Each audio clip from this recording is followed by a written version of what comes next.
So how are you, are the city sewer water services out there yet? Are they already out there? Meeting to order. Let the record reflect that everyone is here represented. It's Tuesday, April 18th at 4 p.m. Additions or changes to the agenda? No. None? No. Okay. Is there a motion to approve? So moved. Second. Second. Motion and a second discussion. Seeing none, all those in favor signify by saying aye. Aye. Opposed? Approved. Consent items, numbers 5 through 8. Move to approve. Second. Moved and seconded. Discussion. Seeing none, all those in favor signify by saying aye. Aye. Opposed? Carries. Open forum. Kim? I just have a invitation or announcement for anybody that's interested in trying to prevent sex trafficking. There is a breakout session next week at the Minn Spring Workshop, and I can send you the agenda if you want. I'm going as an invited guest of Minn. I think it's on day 1 in the afternoon, which would be Tuesday. There is a transit provider in another part of the state that found that transit drivers were figuring out that something was wrong, and they contacted the police and they helped break up some sex trafficking operations. Thank you. Anything else? All right, thank you. Next item, under general business, number 9, consideration of the final audit of financials for 2016. Good afternoon, Commissioners. You have the... I just keep forgetting that you're over here. I do have a problem with that. Where'd she go? Where'd you go? She's kind of invading the big boys. Oh, that's right. I can go back there. Oh, you're fine there. Yeah. It's okay, we just have to look at Tom and Ryan, so. Yeah, right, exactly. Commissioners, our audit firm, Bergen KDV, was here in December and presented our draft financial statements. There were no changes from that point. We just, again, had to wait for the GASB 68 requirement information to add to the financials. So that's finally complete, and I just need to get approval to accept the 2016 audited financials. Is there a motion? Motion approved. Second. Moving and seconded. Discussion. Seeing none, all those in favor signify by saying aye. Aye. Opposed? Carries. Adopted. Item number 10, update on the Fifth Avenue construction. So we might break a record with this meeting. Yeah. Before 5 a.m. Yeah, just an information item for you. You know, we're getting close to the, a couple meetings ago, you know, slips my mind, but, you know, we talked about this Fifth Avenue construction downtown. Fifth Avenue being reconstructed from Highway 23 to St. Germain Street. And, we're about a month away, give or take, from, you know, this becoming a real thing. We're, just to let you know, we're working on the details, kind of behind the scenes here on preparing our customers and our employees for this to happen. Of course, to kind of refresh your memory, we've been talking about, because of the closure of Fifth Avenue, we're going to have to close off bus access to the transit center. We just can't guarantee during construction that we're going to have unabated access to the transit center. We know that this is going to be from storefront to storefront, which means all the sidewalk is being removed, all the utilities underneath the sidewalks, the street is going to be replaced. This is a major construction project, and you know we rely on both First Street and Fifth Avenue for ingress and egress for the transit center. It's pretty difficult when one of those egress points is eliminated for us to be able to safely and effectively get that fleet in and out. So our best solution, albeit not the best solution for our customers, but overall is to relocate the fleet over to the Lady Slipper lot along First Street and 6th Avenue. Similar to what we did in 2012, remember when we did the renovation of the transit center in 2012, we moved the fleet over there. At least this time we can keep the building open, so our customers still have access to the facility. It's just the fleet's going to be over at the Lady Slipper lot. So passes, tokens, restrooms, vending, you know, we can still have access to. It's just we're going to have the boarding and deboarding occur about a half a block away. This is pretty much from Memorial Day to Labor Day. Anticipate the full 3 months. And we've been participating in city staff's meetings with all the property owners that are going to be affected, including us. And, so everybody knows it's coming. It's certainly not a surprise. Anyway, I just wanted to again, information I have for you guys is if your phones start to ring as we get closer, wondering what's going on, at least this is really our best decision moving forward. We wish it would be another solution here, but this really is what we think going to work the best for us to be most reliable. We do know that because of the buses needing to rotate around that lot to come in and out, we're going to have some routes that are going to run behind schedule certain times of the day. As you know, Highway 23 gets pretty busy through downtown during times of the day, and especially in the summertime when you got more tourist traffic and other traffic in town. We have to use part of Highway 23 to circle that lot. We know it's going to create some delays coming and going.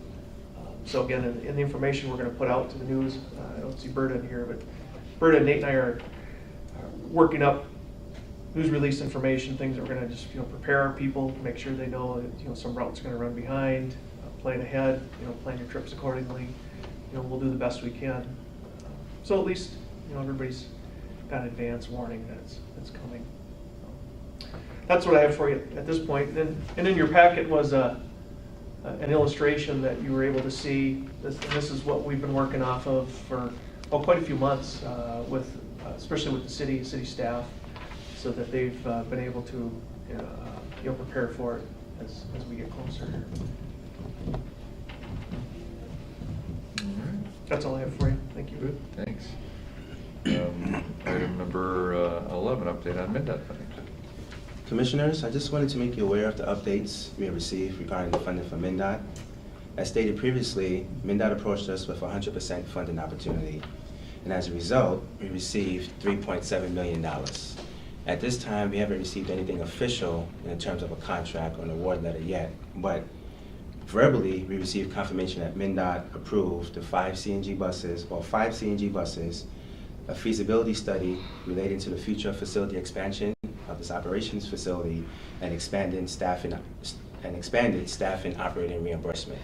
Once we receive the official contract and official award letter, then I will update the board once we receive that information. But I just want to give you guys an update, because I know you've been hearing it from the media and from different news releases and just from social media that Metrobus received a certain amount of dollars. But I just wanted to just clarify that we received $3.7 million, and it's for 5 buses, a feasibility study, and expanded staffing. So once we receive the contract and the award letter, then I would officially go through everything with you guys in greater detail. But I just wanted to give you guys an official update that yes, we did receive funding from MnDOT, $3.7 million.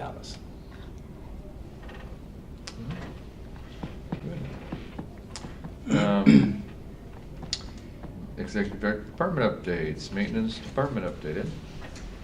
Commissioners, just on a quick update on our building parking garage extension. They broke ground yesterday. They did some excavating on the north end of the building for the new communications tower, so we're going to be pouring concrete area this week. On the other end, they started some excavating over there in the southwest corner where the building's actually going to be residing at. We had to vacate the parking garage for the small buses because it required a lot of backing, which we try to avoid as much as possible. So we are going to park the buses. In case you come through in the evening, you're going to see a lot of dial-a-ride buses parked out on 8th Street. That's where we're going to park them overnight now for the duration of the construction project here. I did notify the city too, so they were aware of what we're doing, and they back to me. In fact, Kurt, when you stepped in there, I was on the phone with them. So they're up to speed on what they're doing. They're okay with it. So it's about the best plan we could do for during the duration of the contract. Other than it required backing, constant backing in or backing out of there, and as we all know, that's where the accidents happen. Too much backing. So the best alternative was just to park them out on the street for the duration of the project here. They're planning on possibly starting the roofing project yet later this week. We'll get an update Thursday afternoon. We're having a construction meeting with the contractors, and we'll see where we're at right now. So right now, that's about where it's at, so. All right. Mr. Chair? Yes. Ed, I forgot to ask you when I was out there, when's the completion date on the building? September 1st. Oh, okay, thanks. Right now, we're getting a nice early start too, so that's great. Right. So that really helps out a lot, you know, so at this point, Gopher State, of course, the contractors have got that, or the general, you know, and they're really looking like they're going after it. I've talked to the people there the last couple of days, and they're really going after it. So I think we're off to a good start anyway, so that's good. Summer construction obviously is a lot better than winter, so it's going pretty good, so. Well, that's good. Any other questions? Okay. All right, any other business? Yes? Chair, fellow commissioners, and commissioners, I just have two things. I just want to give you guys an update. It's that time of year again. We negotiated a contract with the St. Cloud Rotary in relations to the Summertime by George trolley. So we don't have a contract in place right now, but the negotiation process has started. Once we have a contract, I'll bring it forth for the in consideration for you, for the commission to approve. But we did start talking as far as terms and conditions and the dates, just trying to firm up the schedule for the summer. But it'll be the same route traditionally every Wednesday night when there's a concert down at Lake George, and then additional 2 days for rain, 2 additional days in case it rains on one Wednesday throughout the summer. And then the second thing, we have, as you guys are aware, we have the Governor's Fishing Opener coming to town May 12th, the weekend of May 12th. Oh, is that this year? Yeah. Just kidding. It's the weekend of Friday, May 12th, so Friday, Saturday, Sunday, that weekend. So what Metrobus, in partnership with the committee, I had to say the committee. Thank you, John. We're going to provide free shuttle service. So just like the traditional Summertime by George trolley, we're going to do the same thing for Lake George with the use of the trolley. So we run the same route on Friday from 3:30 p.m. to 8:25 p.m. We'll run the same route, so we encourage people to come downtown, park downtown. We have the new parking ramp, we have the Herberger lot, Lady Sipper lot. Utilize the parking facilities, and then they can board the trolley along the route, and then take the trolley over to Lake George, and then vice versa. And we expect about over 3,000 people, 4,00 people, so. You're gonna get them all on Lake George? 8,000. You're gonna get them Is all Is that on where we're Lake putting the George? governor on Lake George? Well, fishing from Lake George, yeah, that's the. They did stock it though. There's that many There you fish go. in there. See? There are 3,000 fish. Yeah, so there'll be a lot of trips that night on the trolley. You know, hopefully all 8,000 show up. Hopefully they all take the trolley. That'd They be want to great. come over there. I was thinking it Yeah. starts That's why I Thursday night. just make you guys aware that we are going to run your trolley free service, just like what we do for Summertime by George, just to allow people to utilize the parking spaces downtown versus trying to park at Lake George. But there's not enough parking spaces for And 8,000. school will be getting out a little early that day too, so, but it'll be complicated. Yeah. Sounds good. All right, any other update? No? Sounds good. Is there a motion to adjourn? So moved. Moved and seconded. All those in favor, signify by saying aye. Aye. Opposed, motion carries. We are adjourned at 14 minutes after Wow. 4. Oh, cool. Wow.